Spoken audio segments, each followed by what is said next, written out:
যদি মোৰ ল'ৰা দুটাক লৈ মই আজি ভাত এসাঁজ যদি মই আজি খাবলৈ মানে মই যদি নাপাওঁ, আজি মোক খুব বেছি পৰিয়ালে মোক এদিন দিব বা দুদিন দিব, সদায় নিদিয়ে সেইটো। কিন্তু এইটো মই নিজেহে চেষ্টা কৰিব লাগিব, নহয় জানো? মই নিজে চেষ্টা কৰিব লাগিব, আৰু কিন্তু সেইদৰে ঈশ্বৰে মোক ধুনীয়াকৈ চলাই আছে।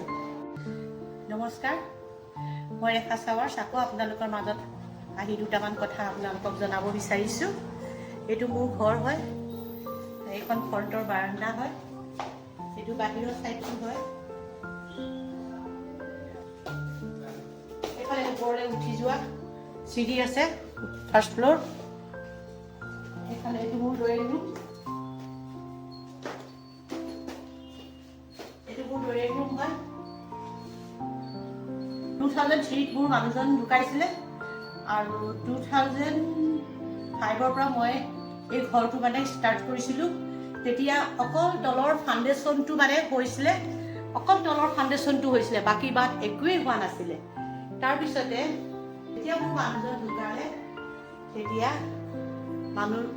মানুহজনক যেতিয়া চাবলৈ আহে চবেই, মানুহজনেও এইদৰে মানে কৈছিল দেই, মোৰ ওচৰতে বহুত মানুহেই মানে কৈছিল যে ইচ ৰেখাৰ যে কি দুৰ্গতি হৈ গ'ল, যে ৰেখাৰ আৰু ঘৰ আৰু বনাব নোৱাৰিব আৰু এনেকৈ কৈছিল। তাৰপিছতে মোৰ এতিয়াও কাণত মানে সেইটো ঠাচ মাৰি থাকে যে ৰেখাই আৰু ঘৰ বনাব নোৱাৰিব বুলি। তাৰপিছতে মোৰ মানুহজনে ONGCত চাকৰি কৰিছিল, 19 বছৰ পূৰা নহ'ল, 19 বছৰ হওঁতেই মানে তেওঁ ঢুকালে। আৰু তেতিয়া কি হৈছিলে, তেতিয়া পে ৰিভিজনো হোৱা নাছিলে। 2007ত পে ৰিভিজন হৈছে। যেতিয়া তেওঁ ঢুকালে, তেওঁ চাকৰি কৰি আছিলে, আৰু তেতিয়া মই মানে বেছি মানে পইচাও পোৱা নাছিলোঁ মানে, আৰু কিন্তু মই মনত সাহস কৰি মানে মই এইটো ঘৰ মই বনালোঁ। এই ঘৰটো মই বনালোঁ, আপোনালোকক মই ঘৰটো দেখাম। ঘৰটো দেখাৰ আগতে মই আপোনালোকক দুটামান কথা ক'ব বিচাৰিছোঁ। মানুহজন যেতিয়া আদিত্যত মানে এডমিট আছিলে, আৰু থাকোঁতে মানে তেতিয়া আমাৰ ৰিলেশ্যনৰে মানুহ হয়, একেবাৰে নিজৰ ৰিলেশ্যনৰ মানুহ হয়। তেওঁৱে জইণ্ট একাউণ্টটো খুলি দিলে, যেন পইচা পাতিৰ পিছত দিগদাৰ নহয়। সেই মুহূৰ্ততেই তেতিয়া মানে মোৰ দুটা ল'ৰা তেতিয়া সৰু আছিলে না, দুটা ল'ৰাৰ নামত মানে নমিনিও নাছিলে।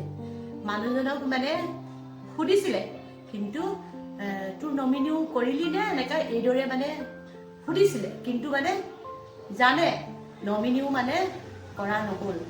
কৰা জানিলে, কিন্তু মানে নমিনিৰ ক্ষেত্ৰত মানে আগ নেবাঢ়িলে। কিন্তু সেই মানুহ ONGCতে চাকৰি কৰিছিলে। মই নাম নলওঁ, এই কথাবোৰ মানে আজি আপোনালোকৰ শ্বেয়াৰ কৰিছোঁ, মানে এই কথাবোৰ মানে মনত মানে এতিয়াও বাটে। তাৰপিছতে মোৰ যেতিয়া মানে অফিচৰ কামবিলাক কৰিবলৈ হয়, তেতিয়া অফিচলৈ যাওঁ। মই জানেই অফিচৰ কাম কৰিবলৈ হ'লে মানে কিমান দিগদাৰ, কাগজ পত্ৰ ওলোৱাৰ পৰা ইত্যাদি কৰি মানে অফিচে মই ডাঙৰ ল'ৰাটোক কেতিয়াবা সৰু ল'ৰাটোক লৈ পিনে মই সেই অফিচৰ যিখিনি মানে পইচা পাতি পাবলৈ আছে সেইখিনি মানে উলিয়াব লাগে। তাৰপিছতে সেইবোৰৰ কাৰণে মই যাওঁ। তেতিয়া নমিনিও যে নাছিলে, তেতিয়া মই আকৌ এজন উকিল ধৰিলোঁ। উকিলজনৰো মই নাম নকওঁ, কিন্তু উকিলজনৰ পিছত মোৰ মানে 1.5 লাখমান টকা মানে উকিলজনে মোৰ পৰা মানে সেই নমিনিৰ কাৰণে মানে 1.5 লাখমান টকা মানে খালে। তাৰপিছতে সেইদৰে ঈশ্বৰে মোক শক্তি দিলে। তথাপিও মই মনটো দুৰ্বল কৰা নাই, আৰু মই এইদৰে মই ঘৰ বনালোঁ। তাৰপৰা যেতিয়া মই পইচাখিনি যেতিয়া পোৱাৰ পিছতে মই এই ঘৰটো বনালোঁ। এয়া তলত দেখিছে, এয়া মাৰ্বল লগাই থৈছোঁ। বহুতেই কয় মাৰ্বল কিয় লগাব লাগিছে, টাইলছ লগালেই হয়, এনেকা কোৱা মানুহো কিছুমান আছে। কিন্তু আজি মই মাৰ্বল লগাই, এজন টিচাৰে মোক কৈছিলে, মই অলৰেডি মানে টাইলছ আনিলোঁ ঘৰত। তেতিয়া মোৰ ল'ৰাকেইটাক মানে ঘৰতে আহি টিউশ্যন লৈছিলে এজন টিচাৰ, কল্যাণ ছাৰ বুলি কয়, কল্যাণ গগৈ বুলি কয় ছাৰজন আছিলে। তেতিয়া মোক ক'লে, বাইদেউ আপুনি কিয় টাইলছ লগাইছে, কিয় ইমান ডাঙৰ বুলি কাম কৰিছে? আৰু তেতিয়া সময়ত মাৰ্বলটো অলপ সস্তাও আছিলে।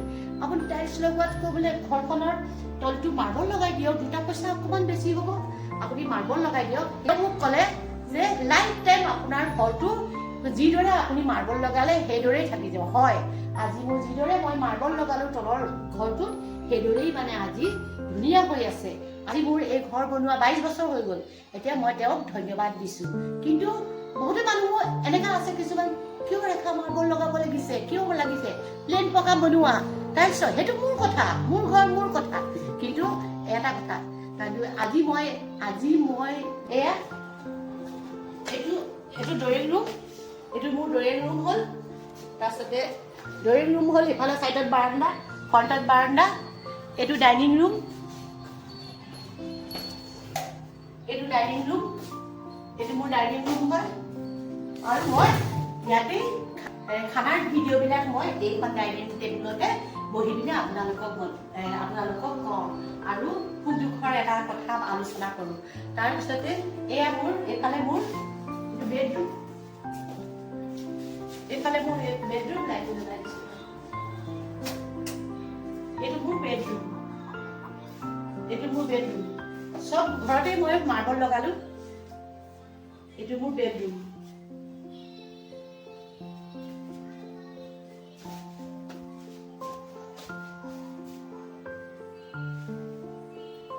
এইটো মোৰ বেডৰুম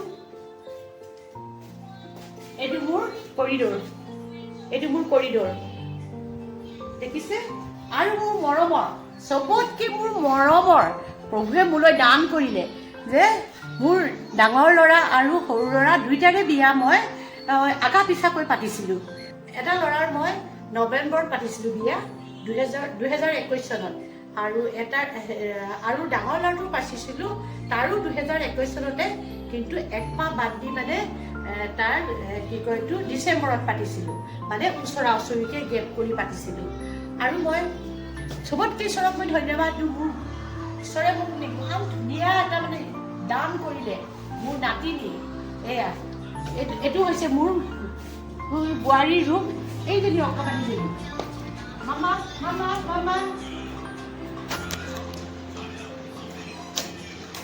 এইজনী অকণমানি জনী এইজনী মোৰ মৰমৰ মোৰ নাতি তাই 1 বছৰ হৈ গৈছে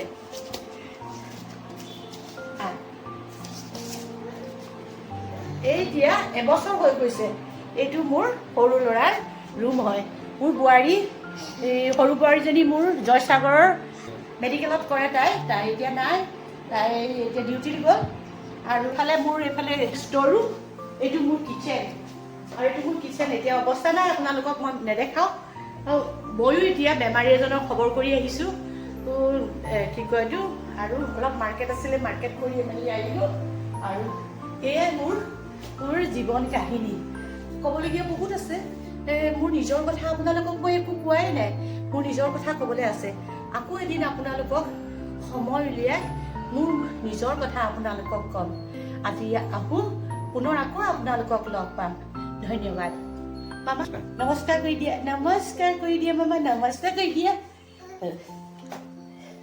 নমস্কাৰ